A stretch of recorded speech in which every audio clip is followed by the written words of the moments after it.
What is up, fellow summoners, and welcome to the channel today for another closer look review. This time around we are looking at the queen of the skill class, and that is Gwenpool, who I just recently picked up in the basic arena for round 2. I think the cutoff was like 4.4 maybe? So I know a lot of people have also probably picked her up as well, added her to the roster, and you may be wondering how to use her. And honestly, I knew I was going to like Gwenpool, but I really had no idea really how in-depth and actually how much utility that the character possesses outside of the crazy amounts of damage that she can pour in. So let's jump into the rank up. We'll take her up to 550. We'll walk through her ability list and then kind of talk through some gameplay. Here we go.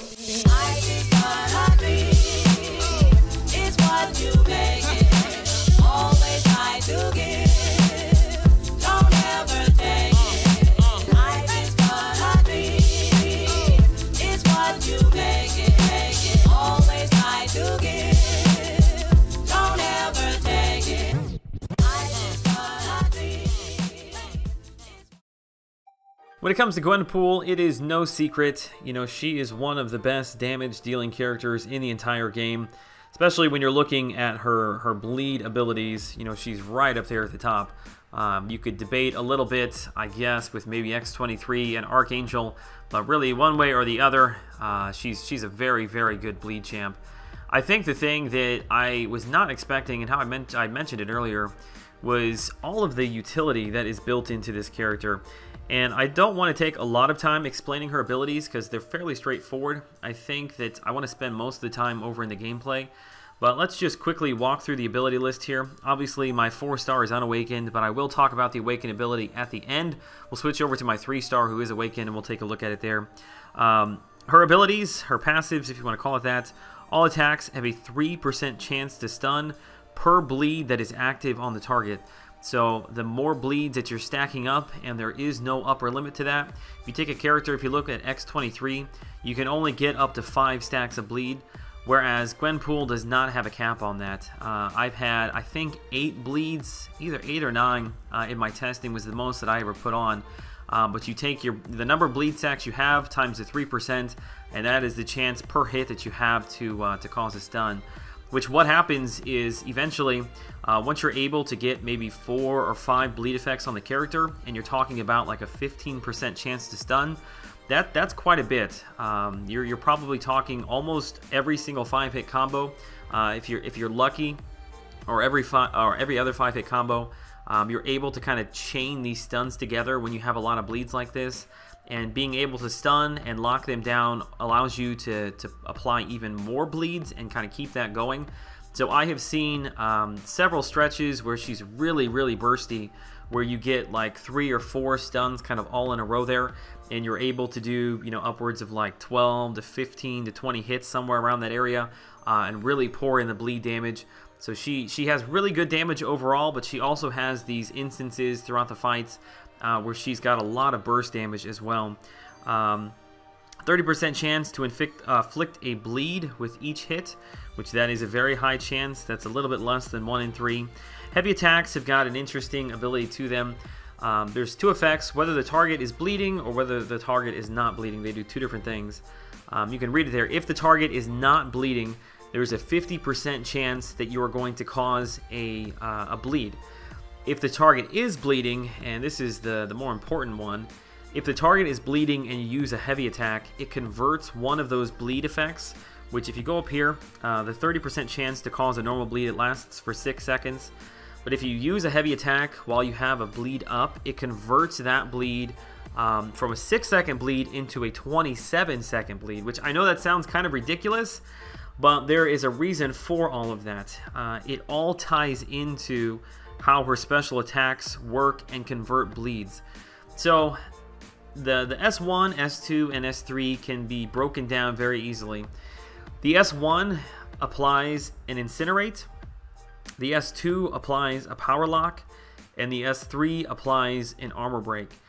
And what happens is whenever one of those effects expires, so let's say you use the S1 and there's an Incinerate on the enemy, when that expires, if there is a bleed effect up, it will consume that bleed effect and the Incinerate will reapply itself. Same thing with the S2. If you have the enemy with a Power Lock, and that power lock falls off, if there's a bleed effect up, it will consume that bleed effect and reapply itself. Same thing with the armor break for the S3. So what you can see here is you're applying the bleed effects with your normal attacking, and what you want to do is if you're trying, let's say you've got a character that you're trying to power control, you want to, as often as possible, when you do stun the enemy, try to use a heavy attack to extend one of those bleeds so that, I mean, that 27 seconds is a long time, so that whenever the effect that you're wanting to keep up does expire, more than likely that 27-second bleed is still going to be up and will be able to reapply itself. This makes for some really interesting gameplay that I was not necessarily expecting or really aware of, which I'll kind of show you. I'll walk through it here in a little bit in the gameplay against Winter Soldier.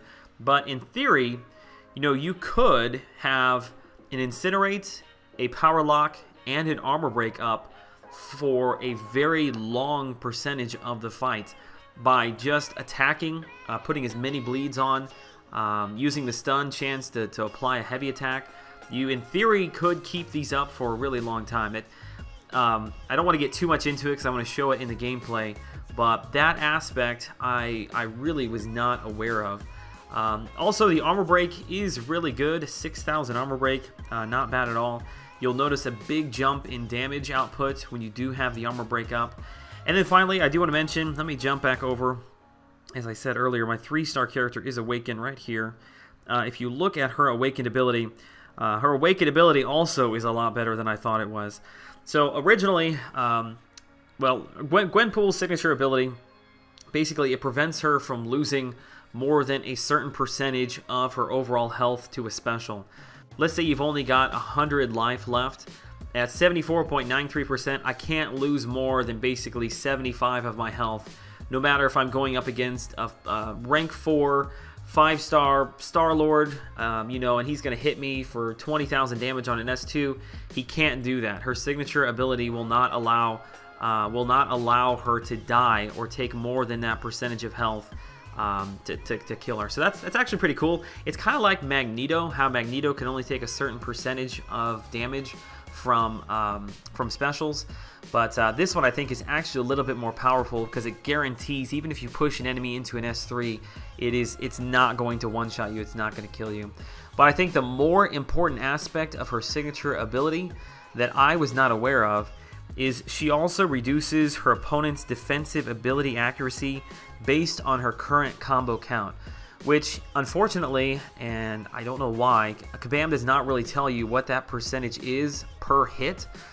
From having several conversations though with people in the community and from reading forums and all that, from what I can gather, it looks like per hit it's 2% reduction for the defensive ability accuracy. So once you get to a 10-hit combo, 10 times the 2%, you've lowered the defensive ability accuracy by 20, and that is really, really good. You know, once you get to a 50-hit combo, you have completely removed the defensive ability accuracy. But even well before that, you know, when you're in a 30 hits, even 20 hit, I mean, you're talking a 40 to 60% reduction, and you can easily get to a 20-hit combo, you know, within just, you know, 15-20 seconds of a fight, if you're parry stunning, getting those 5-hit combos in. So she not only is a really, really strong damage dealer, but she's also got this really good power lock with the S2 that you can keep up for a large portion of the fight to control characters like Mordo or Hyperion, or even keeping Magic from getting her limbo state from going into a bar of power. You've got really strong bleeds. Can't be killed with a special, one shot that is. You do have the ability to lower defensive ability accuracy. So not only does she have class advantage on characters like Spider-Man, but also as the fight progresses, if you play smart and you're only attacking while he's stunned and not giving him a chance to evade and hit you, at some point you're going to be able to just be super aggressive, because that signature ability is going to allow you to, or not going to allow him to be able to evade. So overall, just a really, really strong champ. So I want to now go over into some gameplay and actually show you a fight against Winter Soldier, how you do reapply the bleeds, how you reapply the Incinerate, the Power Lock, and also the Armor Break with the specials, and how those the bleeds kind of interact with all that. So let's jump right over into Winter Soldier. So there are a couple things here I want to point out that hopefully will give you a better understanding of how to use Gwenpool. The first is, if you take a look there at the bleed damage, this is just from the normal 6-second bleed, 30% chance to proc with every hit. It's sticking at 129, and what you'll see here is I parry stun and immediately go into a heavy attack, and what it does is it converts the bleed that is on Winter Soldier from a 6-second bleed into a 27-second bleed. But not only does it increase the duration, but it also increases the actual bleed effect. If you look there, the bleed effect went from 129 all the way up to 154, and over the course of time, that is actually quite a bit more damage than the regular bleed does. Now, using the S1, you can see it right there, places an Incinerate on the enemy. I think that I use another heavy there to make sure that the bleed is going to be there when the Incinerate falls off. And let me pause it right here. Okay, right before the Incinerate falls off, you'll see I do have a bleed effect that is active. So as soon as this Incinerate falls off, it will consume that one bleed effect. Regardless of how much time is left on it, it will consume it, and it will reapply the Incinerate. So there you go, it falls off, reapplies itself. Now, there is an important aspect to this S1 that I want to discuss, and if you look, the Incinerate is only ticking for 55 damage, which, if you consider the fact that even the regular bleed, not even the one from the heavy attack, but just the normal 6-second bleed, it ticks for 129. And that can be converted then into a 27-second bleed that ticks for 154. So actually having the Incinerate remove a bleed to reapply itself, I think is actually doing more harm than good, because the Incinerate is only ticking for half at best of what the normal bleed would be doing. And if you are constantly removing bleeds, you're actually removing quite a bit of damage over time that those bleeds are going to do. So when it comes to her ability to reapply these abilities, the S1 I would stay far away from. I don't really see a scenario. I mean, outside of just normal arena, if you're just trying to finish off a fight, you can use it. But when you're in Alliance War, or if you're using her in AQ, or you're using her for Act 5.1, 5.2, these longer fights, I think that it does more harm than good, in the sense of, yes, it extends the Incinerate, but what the damage was that you could have had by not having that Incinerate remove a bleed is actually greater. So I would stay away from the S1 altogether for that reason. The other problem is, like, once you actually use the S1, as you can see here, it actually takes a fairly long time for it to fall off. Because if I were going to attack him, it would cause a bleed, which would just re-up the Incinerate when it falls off. So it's actually kind of a pain to try and get that thing off. Now, once it does finally fall off here, I go ahead and I push up to the S2 to show the Power Lock, and it is a 100% chance to Power Lock. And it actually does hit pretty hard. I would say for the most part, this is probably the one that you'll be using the most, like if you're running into Alliance War, running up against Mystic Dispersion champs, or people who have passive power gains, receive power gain bumps like Hyperion, like Mordo. The S2 is definitely where it's going to be at, and you can see it just reapplied itself. Now, the one thing that's nice about the S2 is you can get back to it pretty consistently, and if you can use it before it falls off, that will keep you from having one of your bleeds consumed to reapply it, so just keep that in mind. Now with the S3 is going to apply now the Armor Break. So in addition, you can see the Power Lock we've got going on there. We've got the Armor Break, which is actually a pretty long Armor Break. It gives you a long time to be able to convert one of those normal bleeds over into a 27-second bleed. And what you'll see is right here, now that we've got 4 or 5 bleed effects on the enemy, that's what I was talking about. You can see the stuns, they just keep rolling in there. And I was able to convert like probably 2 or 3 of those regular bleeds over into the 27-second bleed, and quickly got me back to another S3, which if you notice, the S3 that time, because I had the Armor Break, it actually did significantly more damage than the first time. The first time the damage output I think was around like 3,900. The second time around though, with the Armor Break on, it almost touched 10,000, which is a big difference. So yeah, right there you actually saw The armor break is still up, but the power lock actually fell off. I didn't have a bleed effect available, but the S2, again, because you're not using the S1, the S2 is kind of always in your pocket there. You're able to reapply it.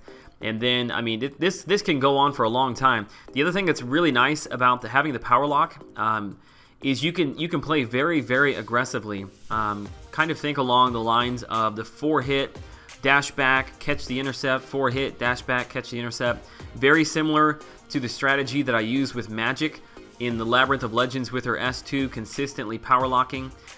Winter Soldier is not nearly as aggressive as those characters in Labyrinth of Legends, but if you do, if you were lucky enough to get a 5-star Gwenpool, or you're thinking about using your 550 Gwenpool in Labyrinth of Legends, because maybe you don't have a Star-Lord, this style would work really, really well, because they are very aggressive. You'd be able to do the 4-hit combo, come back, intercept right away by dashing back in, and keep them locked down with the bleed effects, continually adding the power lock. Now, she's just a really interesting character to play with, and I don't even have her awakened. I feel like there are really a lot of different areas of the game you can use her in. One of the biggest benefits that she has is that she does not have any buffs that she triggers outside of the Dexterity Mastery, so it makes her an excellent Alliance War offensive character, which at this point, I mean, that's not a shock to anybody. There's been a lot of Alliance War gameplay footage with people that are using Gwenpool.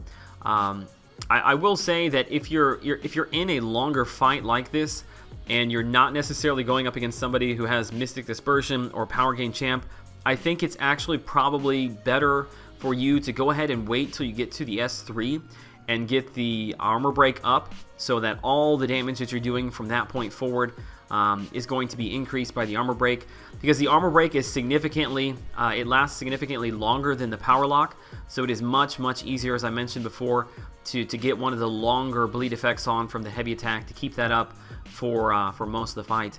As you can see, the power lock, I think, fell off one time towards the beginning of the fight, but the armor break has been there the whole time, and really as soon as the power lock fell off, I had another S2 to add that in.